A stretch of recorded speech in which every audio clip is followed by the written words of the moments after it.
team kita, geng kita, this is liga kita. Support ke mana-mana, this is liga kita. Sorak bola, ikut suka demi liga kita. Dalam beberapa tahun kebelakangan ini, bola sepak Malaysia sering menjadi topik perbincangan hangat, bukan sahaja kerana prestasi pasukan kebangsaan, tetapi juga kerana pelbagai kontroversi yang melibatkan pengurusan dan pembangunan skuad negara. Antara isu yang paling mendapat perhatian ialah usaha membawa masuk pemain warisan ke dalam skuad Harimau Malaya. Idea ini pada asalnya dilihat sebagai satu langkah strategik untuk meningkatkan tahap kompetitif pasukan kebangsaan. Namun begitu, projek yang digembar-gemburkan sebagai revolusi Harimau Malaya akhirnya mencetuskan kontroversi besar apabila beberapa pemain yang diperkenalkan sebagai berdarah warisan Malaysia didapati mempunyai masalah berkaitan dokumen kelayakan mereka. Konsep pemain warisan sebenarnya bukan sesuatu yang asing dalam dunia bola sepak. Banyak negara menggunakan pendekatan ini untuk menguatkan skuad kebangsaan mereka dengan memanggil pemain yang lahir atau membesar di luar negara tetapi mempunyai hubungan darah dengan negara tersebut. Negara seperti Jepun, Indonesia, Filipina dan Vietnam juga pernah menggunakan strategi ini untuk meningkatkan daya saing pasukan mereka di peringkat antarabangsa. Malaysia juga tidak terkecuali daripada mengikuti jejak langkah tersebut, terutamanya apabila melihat potensi pemain diaspora yang membesar dalam sistem bola sepak luar negara yang lebih kompetitif. Namun, apa yang berlaku dalam projek revolusi Harimau Malaya telah menimbulkan pelbagai persoalan. 7 pemain yang sebelum ini diperkenalkan sebagai memiliki darah warisan Malaysia akhirnya terpalit dengan dakwaan pemalsuan dokumen. Kes ini bukan sahaja mengejutkan peminat bola sepak tempatan, malah turut memberi kesan kepada reputasi bola sepak negara di peringkat antarabangsa. Apabila Badan Bola Sepak Dunia mengambil tindakan terhadap kes tersebut, ia sekaligus membuka mata banyak pihak tentang betapa seriusnya isu berkenaan.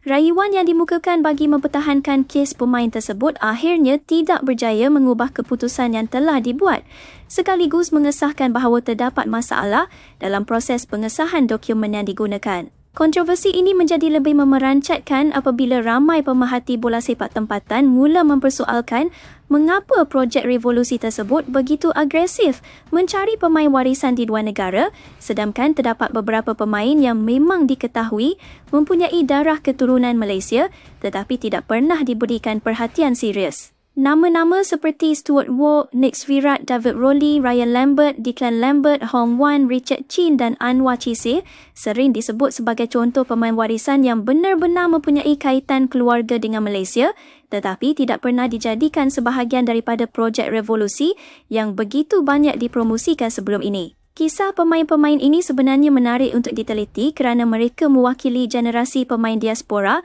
yang mempunyai latar belakang berbeza. Ada yang membesar di Eropah, ada yang memulakan kerjaya profesional di Asia Tenggara dan ada juga yang pernah bermain dalam liga yang agak kompetitif. Walaupun tidak semua daripada mereka berada di tahap elit bola sepak dunia, kehadiran mereka tetap menunjukkan bahawa Malaysia sebenarnya mempunyai ramai pemain warisan yang boleh dipertimbangkan secara sah dan telus. Stuart Ward merupakan salah seorang pemain yang sering disebut oleh peminat bola sepak tempatan apabila bercakap mengenai pemain warisan Malaysia. Dilahirkan di Scotland, Ward memulakan kerjaya bola sepaknya dalam liga-liga di negara tersebut sebelum mencuba nasib di beberapa kelab lain. Apa yang menjadikan namanya menarik dalam konteks bola sepak Malaysia ialah hubungan warisan yang dimilikinya melalui keluarganya. Hubungan ini menyebabkan namanya pernah muncul dalam perbincangan sebagai salah seorang calon pemain yang boleh dipanggil untuk menyertai skuad kebangsaan.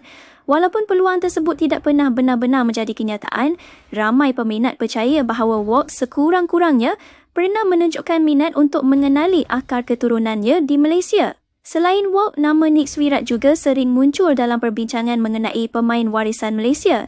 Svirat dilahirkan di England dan memulakan kerjaya bola sepaknya dalam liga-liga di negara tersebut sebelum berhijrah ke Asia. Beliau dikenali sebagai pemain pertahanan yang mempunyai fizikal kuat dan disiplin taktikal yang baik. Pengalamannya bermain di Asia Tenggara juga menjadikannya lebih memahami gaya permainan di rantau ini. Walaupun mempunyai kaitan warisan dengan Malaysia, Svirat tidak pernah benar-benar menjadi sebahagian daripada pelan pembangunan skuad kebangsaan dalam projek revolusi yang pernah dicanangkan. David Rowley pula merupakan antara nama yang paling dikenali dalam kalangan pemain warisan Malaysia. Rolly mempunyai darah Malaysia melalui ibunya dan pernah mewakili negara dalam beberapa kejohanan antarabangsa. Gaya permainannya yang agresif serta kemampuannya mengawal tempo permainan di bahagian tengah menjadikannya seorang pemain yang dihormati di peringkat kelab. Beliau juga pernah beraksi dalam beberapa liga Asia Tenggara yang kompetitif sekaligus memberikan pengalaman antarabangsa yang berguna. Walaupun pernah menyarun jersey kebangsaan sebelum ini, peranan Rolly dalam projek Revolusi Harimau Malaya tidak pernah menjadi fokus utama. Ryan Lambert pula merupakan pemain tengah yang terkenal dalam Liga Singapura. Lambert dilahirkan dalam keluarga yang mempunyai hubungan dengan Malaysia, sering disebut sebagai salah seorang pemain diaspora yang mempunyai potensi untuk dipertimbangkan oleh skuad kebangsaan Malaysia. Gaya permainannya yang tenang serta keupayaannya membaca permainan menjadikannya seorang pemain tengah yang sangat berguna dalam sistem taktikal moden. Walau bagaimanapun, namanya tidak pernah benar-benar muncul sebagai sebahagian daripada projek revolusi yang pernah dicanangkan. Declan Lambert, adik kepada Ryan Lambert, juga mempunyai latar belakang yang hampir sama. Beliau bermain sebagai pemain pertahanan dan dikenali dengan keberanian dan komitmen tinggi dalam setiap perlawanan. Seperti abangnya, Declan juga mempunyai hubungan keluarga dengan Malaysia.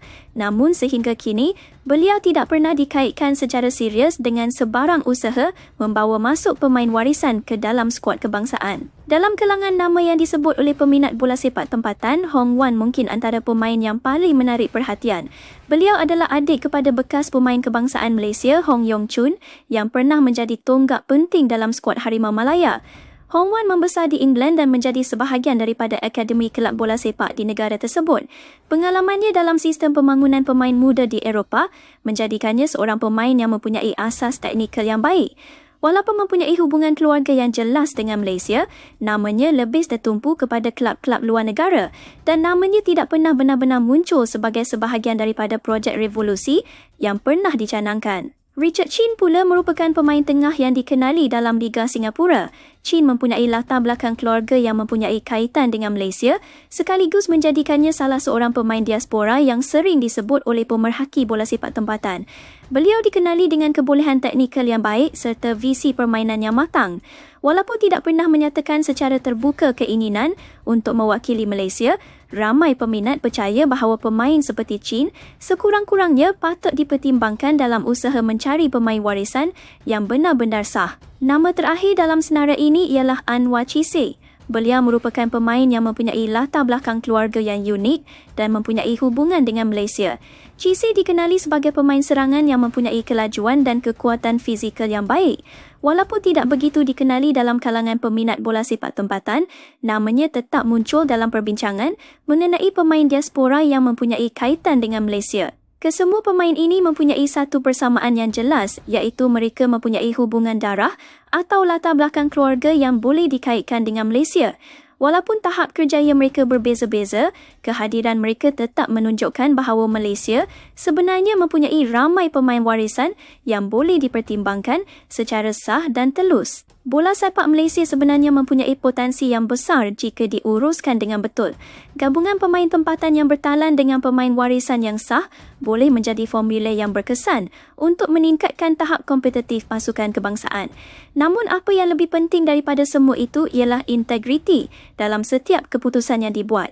Kisah 8 pemain warisan yang sering disebut oleh peminat bola sepak ini mungkin tidak akan mengubah sejarah yang telah berlaku. Namun ia sekurang-kurangnya menunjukkan bahawa Malaysia sebenarnya mempunyai pilihan lain yang lebih sah dan lebih telus tanpa perlu memalsukan dokumen.